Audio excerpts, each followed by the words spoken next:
네, 반갑습니다. 이번 시간에도 LRFD 하중 조합에 대한 그 연습 문제 한번 풀어보도록 하겠습니다.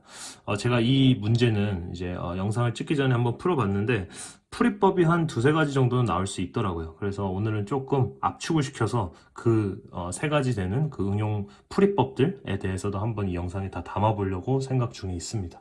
한번 그럼 천천히 시작을 해보도록 할게요. 자, 일단 문제 설명을 좀 드려보면은 저번 시간에는 어땠습니까? 저번 시간에는 데드로드와 라이브로드가 둘 다 등분포 하중으로서 작용을 했었죠. 이번에는 데드로드는 150PLF로 등분포 하중으로 작용을 하는데 라이브 로드가 이번에는 포인트 로드로서 작용을 합니다. 집중 하중이라는 거죠. 그 집중 하중이 이 빔의 가운데 10피트, 전체가 20피트니까 10피트 지점에 꽂히고 있을 경우에 이 Vmax, 모멘트 맥스를 구해라 라는 것인데 역시 LRFD 하중 조합을 갖다 사용을 해라 라는 것이었죠. LRFD 하중 조합이라는 것은 뭐 저번 시간에 했지만 이번 영상만 보시는 분들도 있기 때문에 한번 해보면 FE 시빌 핸드북 보시면 272페이지고요. LRFD에 대한 하중 조합을 물어보고 있으니까 요거를 갖다 써야 되는데 지금 현재 문제 어떻습니까? 문제에서 데드로드와 라이브로드만 나와 있죠. 그렇기 때문에 여기 지금 보시면은 로드 컨비네이션에 W라고 하는 이 윈드로드나 E라고 하는 얼스케일 로드라는 것이 있는데 걔네들은 여기 지금 이 현상에서는 존재하지 않기 때문에 걔네가 들어가 있는 하중 조합들은 우리가 사용할 필요가 없다라고 말씀을 드렸죠. 따라서 얘도 없어지기 때문에 이 위에 있는 1.4D와 이 두 번째 줄에 있는 요 하중 조합 두 개만 가지고 비교를 하면 좋다라고 말씀을 드렸습니다. 그리고 이 두 번째 하중을 갖다 사용을 하실 때는 저번 시간에도 역시 말씀을 드렸지만 이 L이라고 하는 것은 여기 위에 보시면은 라이브 로드인데 플로어에서 발생할 수 있는 라이브 로드고요. 이 조그맣게 써있는 LR이라고 하는 것은 루프 위에서 발생할 수 있는 라이브 로드라고 했죠. 근데 이런 문제가 일반적으로 데드로드 이렇게 써있고 라이브로드 써있다 하면은 이 라이브로드라는 것은 이 그냥 플로어에서 발생할 수 있는 라이브로드다 라고 이제 생각을 하시면 좋다고 제가 말씀을 드렸습니다.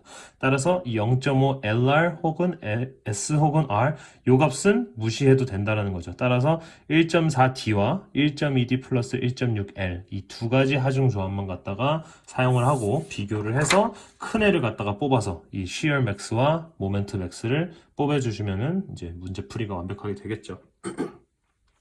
따라서 첫 번째 하중 조합 같은 경우 1.4D고 두 번째는 1.2D 플러스 1.6L이라는 겁니다.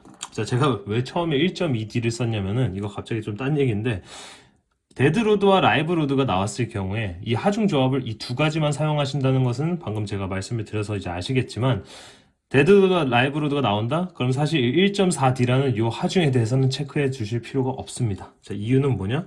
바로 1.2D, 1.6L이 무조건 얘보다 더 큰 하중을 만들어냅니다. 따라서 제가 자연스럽게 저도 모르게 1.4D를 스킵하고 써버렸는데 어쨌든 저희는 지금 배우고 있는 단계니까 한번 비교 분석을 해보는 시간을 가져보도록 할게요.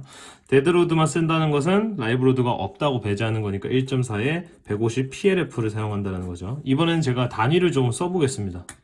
왜 쓰는지는 이따가 말씀을 드릴게요. 1.4에다 150 곱해보니까 210 PLF가 나오고요. 1.2에다가 데드로드 150 PLF 그리고 더하기 1.6에 라이브로드가 3000 파운드죠. 그렇죠? 그래서 제가 유닛을 써준 거예요. 그게 무슨 말이냐? 여기서는 PLF가 등분포 하중이기 때문에 PLF가 들어가는데, 그러니까 데드로드의 그 카테고리에는 PLF로서 들어가고 이 라이브로드 카테고리는 포인트 로드로서 들어가기 때문에 두 가지 유닛이 다르다라는 겁니다. 따라서 이 꼴을 제가 여기다 써보면 1.2 곱하기 1.2 곱하기 150을 하면은 180 PLF가 하나 나오게 되고 더하기 1.6 곱하기 3000을 하니까 4800 파운드 이렇게 나올 수 있겠네요. 이 더하기가 이 두 개를 더하다 라는 의미보다는 데드로드에 의해서 180 PLF가 나오고 라이브로드에 의해서 4800이 나온다 라고 생각을 하시면 좀 좋을 것 같습니다. 다시 한번 그림을 그려보면은 이렇게 역시 simply supported 단순부에서 약간 삐뚤어졌나요? 약간 삐뚤어졌네.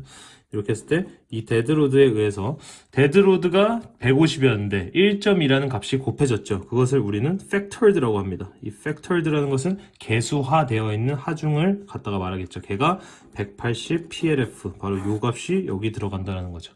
이번에 여기서는 포인트 라이브 로드인데 얘도 아까는 그냥 3000이었는데 이번에 1.6이라고 하는 이 계수가 곱해졌기 때문에 factored로, 다음번에는 이걸 다 쓰진 않을 거예요. 너무 길기 때문에. 근데 그냥 지금은 요 값과 요 값이 어떤 식으로 다르다라는 것을 제가 보여드리기 위해서 조금 이렇게 풀어 적었습니다. 얘가 지금 어떻다? 4800. 바로 요 값이 된다라는 거죠. 지저분해졌는데. 자, 이렇게 됐죠. 그래서 4800에 대한 포인트 로드, 180 PLF에 대한 등분포 하중에 대해서 우리가 shear max 구하고 bending max 구해주면 된다는 거죠.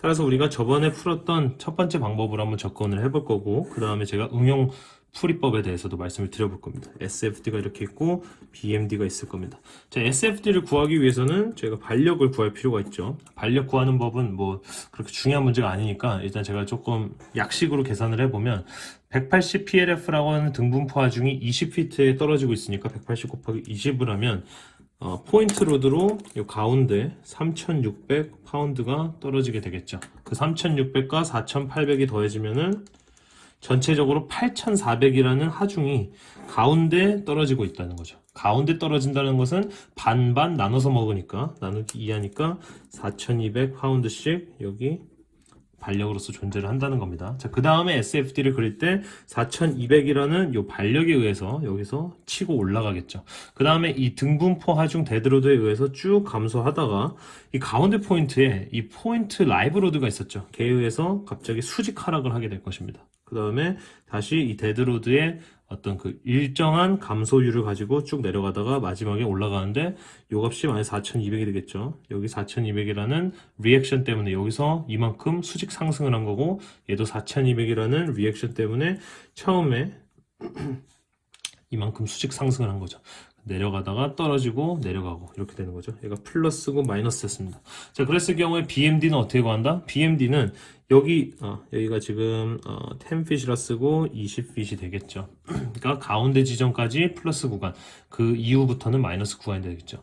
SFD에서 플러스라는 것은 BMD에서 올라가는 상승 그래프를 의미한다고 했어요. 근데 어떻게 올라가냐가 중요하기 때문에 그것을 알기 위해서 SFD의 기울기를 따진다 했죠. SFD 여기서부터 여기까지 마이너스 1차 그래프, 마이너스 X 그래프로 띄고 있죠. 자, 이렇게 갈 때는 적분이고 X가 플러스 1이 되죠.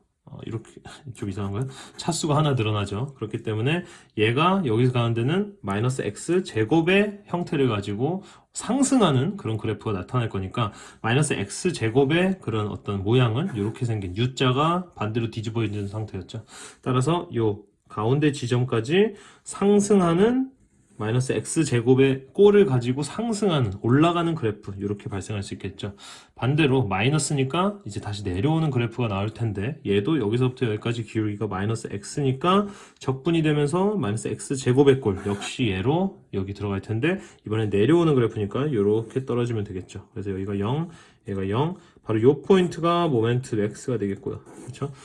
얘가 바로 shear max가 되겠죠. 그럼 shear max라는 것은 shear max 구하라고 했는데, shear max는 지금 어디 있죠? 4200 파운드가 되겠죠. 모멘트 max라는 것은 바로 요 값을 구해줘야 되는데, 요 값을 구하는 것은 바로 요 면적을 갖다가 제가 구하면 된다고 말씀을 드렸죠. 근데 이 면적에서 요 포인트의 값을 우리가 알아야만 이 사다리꼴의 그 면적 값을 우리가 계산을 할 수 있겠죠. 그 값을 알기 위해서 여기서 사실 저희가 이제 SFD, BMD 했을 때 했던 거긴 한데 너무 옛날 거니까 이것도 역시 제가 약식으로 조금 빠르게 설명을 드려보면, 요 기울기라는 것은 바로, 자, 역시 SFD에서 BMD로 갔을 때 적분이었잖아요. 이 로드 다이어그램에서 SFD로 갈 때 적분이었습니다. 그쵸? 따라서 똑같다라는 거죠.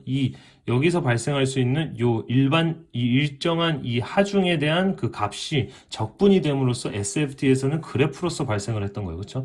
SFD에서 나타났던 요 값이 적분이 되면서 BMD에서 그래프로 그려진 거와 같다. 마찬가지로 그렇게 된다는 거였죠. 거꾸로 갔을 때 미분이 된다는 거였고, 이번에 이 하중의 값이 180 PLF로 일정하게 감소하는 그래프였기 때문에 사실은 이 그래프의 이 기울기, 우리가 슬로프는 y는 마이너스 ax라고 해가지고 이 a라는 것을 사실 꼼수를 하기 위해서 우리가 생략을 했었는데 바로 이 a 값이 뭐냐면 마이너스 180이라는 거죠. 이 180이라는 일정한 하중에 의해서 이 그래프가 계속해서 감소하는 그런 그래프를 그려졌었던 것이다 라고 이제 말씀을 드릴 수 있겠습니다. 그럼 요 y는 마이너스 180x라는 것이 바로 요 값인데 원래 여기 c라는 값이 붙어야만 이제 정확한 함수식이 되잖아요. 그렇죠? 근데 이것을 더 쉽게 아주 간소하게 하기 위해선 요 맨 꼭대기 점 있죠? 요 꼭대기 점을 우리가 원점으로 잡아보자는 거예요. 이 원점으로 잡았을 때는 c가 값이 그냥 0으로 수렴하겠죠. 왜냐면 x가 0이 됐을 때 전체 값이 0이 나와야 되니까 그렇기 위해서는 c 값이 0입니다. 따라서 우리가 이 포인트를 원점으로 좌표를 다시 그린 다음에 마이너스 180x에 대한 그런 이제 함수를 그려보면은 그게 이렇게 되겠죠. 그러면은 10피트 갔을 때 얼마만큼 값이 나오는지 우리가 알려면은 y의 10이라고 쓸게요. 그러면은 마이너스 180에다가 이 x에다가 이제 10을 넣어주면 되는 거겠죠. 그러니까 마이너스 1800이 나온다는 거예요. 이 마이너스 1800이라는 것은 이 지금 좌표를 기준으로 이만큼 떨어지게 되고 이 포인트가 마이너스 1800이라는 거죠. 근데 마이너스 1800이 여기인데 그러니까 요만큼의 거리가 1800이라는 건데 우리는 사실은 원점이 아니고 4200에서 시작했기 때문에 4200에서 1800 값을 빼주면 바로 이 포인트의 값을 얻을 수 있다는 겁니다. 이해가 되죠? 4200에서 1800을 빼주니까 2400이 되겠네요. 좀 복잡하니까 제가 이렇게 따로 쓰겠습니다. 이렇게 돼 있고 얘가 4200, 여기 0, 2400, 0, 그리고 여기가 10핏이 되겠죠. 사다리꼴은 어떻게 구하느냐? 계산할 때 이렇게 뒤집어 가지고 윗변 곱하기 윗변 더하기 밑변 곱하기 높이 나누기 2죠. 그래서 면적 A라는 것은 윗변 2400이죠. 2400 더하기 요 밑에 변 4200 그 다음에 곱하기 높이 10feet 나누기 2 하면은 면적이 되니까 33,000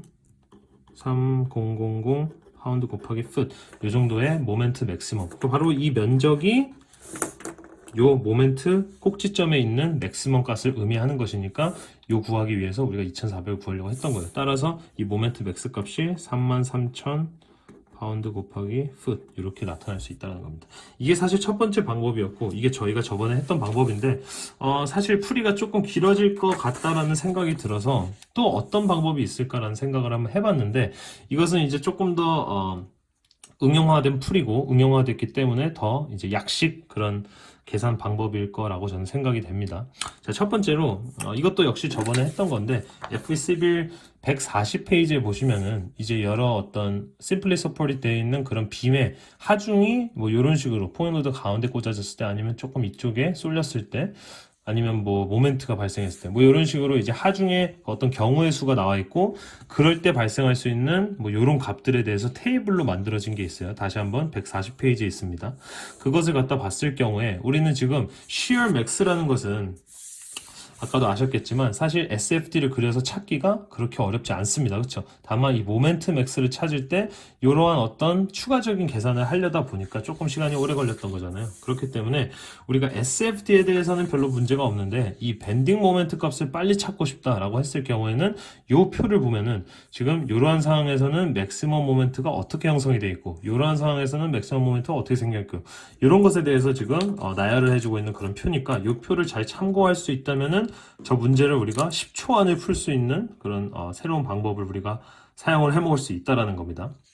지금 문제 같은 경우에는 포인트 라이브 로드가 가운데 떨어지고 있고, 그쵸? 데드 로드에 의한 등분포 하중이 떨어지고 있는 거잖아요. 자, 첫 번째로 우리가 이 SFD를 그냥 스킵하고 저희 BMD만 따져볼게요. 라이브 로드에 의해서 발생할 수 있는 BMD 한번 그려볼 거고 데드 로드에 의해서 발생할 수 있는 BMD 한번 그려볼 겁니다. 라이브 로드라는 이 PLL 가운데 집중 하중이 꽂힌다면은 이 모멘트 다이어그램은 이렇게 생기게 돼 있어요. 근데 이렇게 생겼을 때 이 가운데 있는 모멘트 맥스 값이 어떻게 되느냐? 바로 이 표를 보면 알겠죠. 이 표에서 제가 아까 불렀는데 이 표에는 저 밴딩 모멘트 다이어그램이 안 그려져 있네요. 어쨌든 포인트 로드가 가운데 떨어진다라면은 가운데 지점에서 at center에서 모멘트 맥스가 발생하는데 그 값은 4분의 PL이다 라고 써있죠. 4분의 PL이 될 것입니다. 이 P는 이 떨어지고 있는 집중 하중의 값이고 L은 이가 2분의 1이니까 전체 길이가 L이 되겠죠. 따라서 요 값이 4분의 3000 곱하기 L 전체 길이 20ft 이렇게 나오면 되겠죠. 그리고 BMD, 데드로드에 의한 이 등분파 하중에 의해서 BMD를 우리가 그려보면 아시겠지만 이렇게 생겨먹었죠. 역시 정가운데 모멘트 맥스가 생기겠죠. 그 값은 어떻게 되느냐? 역시 그 표를 보시면은 심플리 서포트 빔의 전체적으로 등분파 하중 오메가 떨어진다라면은 모멘트 맥스가 at 센터에서 8분의 오메가 L 제곱이라고 써있죠.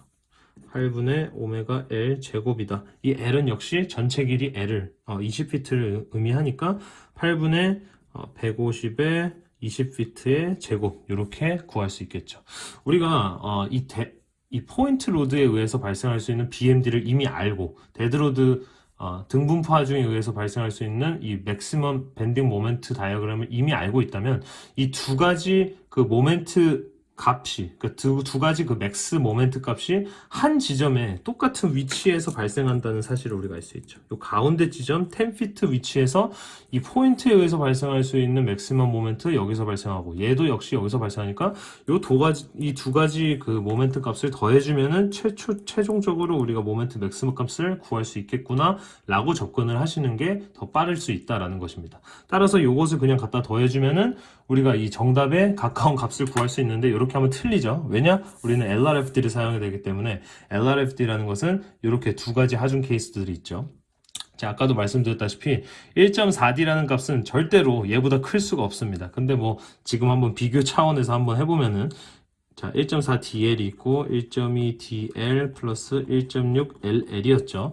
아까 제가 단위를 적었던 것처럼 이번에도 역시 단위를 같이 한번 적으면서 계산을 해보면 이 데드로드라고 하는 것이 아까는 PLF로서 우리가 하중을 갖다 넣었다면은 이 데드로드는 이번에 우리가 모멘트 값을 직접적으로 넣어보자는 거예요. 1.4에다가 데드로드에 의해서 발생할 수 있는 모멘트 값 바로 요거죠. 8분의 150의 20의 제곱 이렇게 했을 때 한번 식을 구해보고 1.2에 150, 20 제곱 8 더하기 1.6 4분의 3000 곱하기 20 이렇게 했을 때 두 가지를 한번 비교해 봅시다. 첫 번째 거 계산해 보면